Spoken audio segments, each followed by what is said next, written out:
బీఆర్ఎస్కు trouble shooter ఎవరంటే అందరికీ ఠక్కున గుర్తొచ్చే పేరు హరీష్ రావు.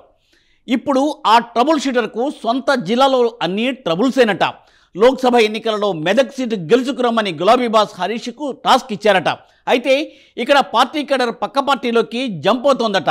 హరీష్ రావు కూడా వాళ్ళని ఆపలేకపోతున్నారట. అసలే మెదక్ ఎంపీ సీట్ అంటే గులాబీ పార్టీకి సెంటిమెంట్ అయ్యే. ఇప్పుడేమో పెద్ద ఆయన స్వయంగా ఆయనే ఆర్డర్ వేశారు. దీంతో ఏం చేయాలో తెలియక ట్రబుల్ షూటర్ అనేక ట్రబుల్స్ పాలవుతున్నారట.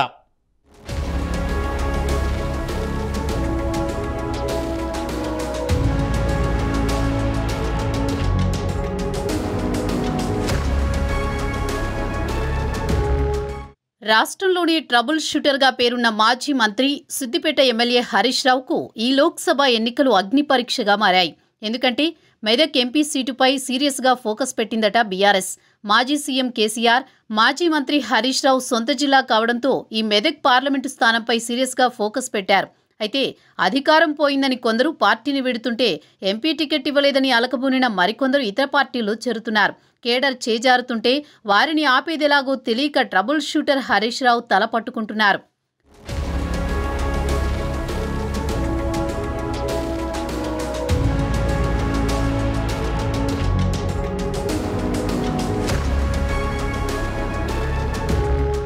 ఉమ్మడి మెదక్ జిల్లాలో బీఆర్ఎస్ పార్టీ పరిస్థితి గందరగోళంగా తయారైంది.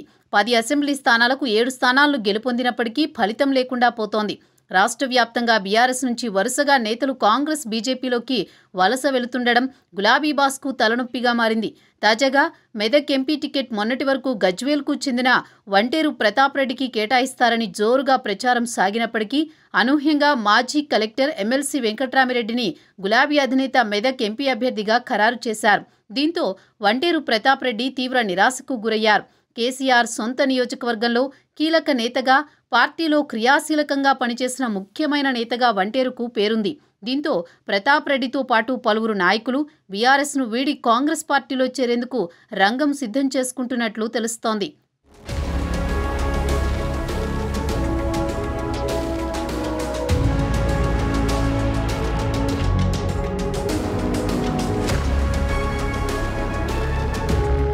ఇక ఇప్పటికే జహీరాబాద్, సంగారెడ్డి, పటాన్చెరు, నర్సాపూర్, దుబ్బాక నియోజకవర్గాలకు చెందిన బీఆర్ఎస్ ఎమ్మెల్యేలు కాంగ్రెస్ పార్టీలో చేరేందుకు చర్చలు సాగిస్తున్నట్లు జిల్లాలో జోరుగా ప్రచారం కొనసాగుతోంది.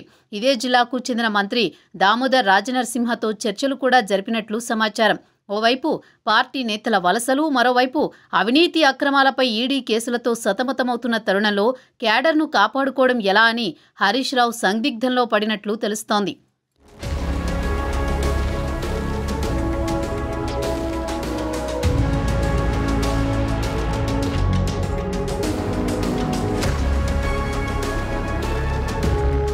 ఉద్యమకాలం నుంచి ఉమ్మడి మెదక్ జిల్లాలో గులాబీ అధినేత కేసీఆర్కు వెన్నుదన్నుగా ఉండి కష్టకాలంలో పార్టీని గట్టెక్కించిన ట్రబుల్ షూటర్గా పేరుగాంచిన హరీష్ రావుకు ప్రస్తుతం పార్టీ కేడర్ను కాపాడడం తలనొప్పిగా మారిందని చెప్పవచ్చు. కొన్ని రోజులుగా రాష్ట్ర వ్యాప్తంగా జరుగుతున్న రాజకీయ పరిణామాలతో బీఆర్ఎస్ను వీడి పలువురు ఎమ్మెల్యేలు, ఎంపీలు, ముఖ్య నేతలు కాంగ్రెస్, బీజేపీలో చేరుతుండడం, అలాగే ఉమ్మడి మెదక్ జిల్లాకు చెందిన బీఆర్ఎస్ ఎమ్మెల్యేలు సైతం పార్టీని వీడాలని ప్రయత్నాలు సాగిస్తుండడంతో ఏం చేయాలో తెలియని అయోమయానికి గురవుతున్నారు. ఉమ్మడి జిల్లా నాయకులను ఏకతాటిపై నడిపించిన హరీష్ రావుకు ఈ వలసల వ్యవహారం తలనొప్పిగా మారింది.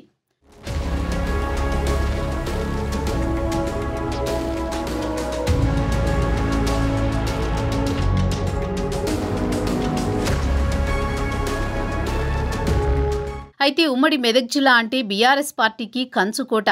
మొన్న జరిగిన ఎన్నికల్లో రాష్ట్రంలో అధికారం పోయినప్పటికీ ఉమ్మడి మెదక్ జిల్లాలో 10 స్థానాలకు గాను 7 స్థానాలను గెలుచుకుంది. అయితే ఇప్పుడు కూడా మెదక్ పార్లమెంటు స్థానంపై బీఆర్ఎస్ జెండా ఎగురవేయాలని ప్రణాళికలు రచిస్తోంది బీఆర్ఎస్ పార్టీ.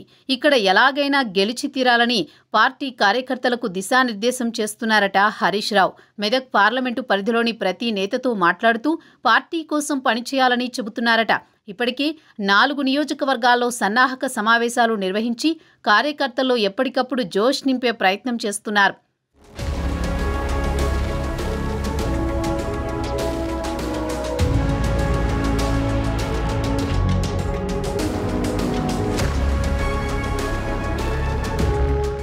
బీఆర్ఎస్ పార్టీలో ఇటీవల జరుగుతున్న పరిణామాల నేపథ్యంలో పార్టీ కేడర్ ఎక్కడా నిరుత్సాహపడకుండా తగు జాగ్రత్తలు తీసుకుంటున్నారు. బీఆర్ఎస్ పార్టీ నుంచి సీనియర్ లీడర్లు వెళ్లిపోయినా పార్టీకి వచ్చిన నష్టం ఏమీ లేదని, మీరంతా పార్టీకి అండదండగా ఉన్నారని సూచిస్తున్నారు.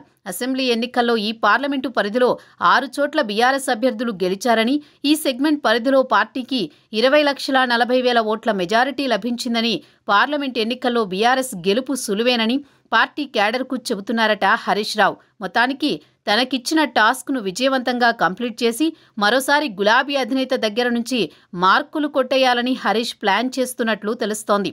మరి Harish Rao plan ఫలిస్తుందా? Medak MP సీటుపై BRS జెండా ఎగురుతుందా?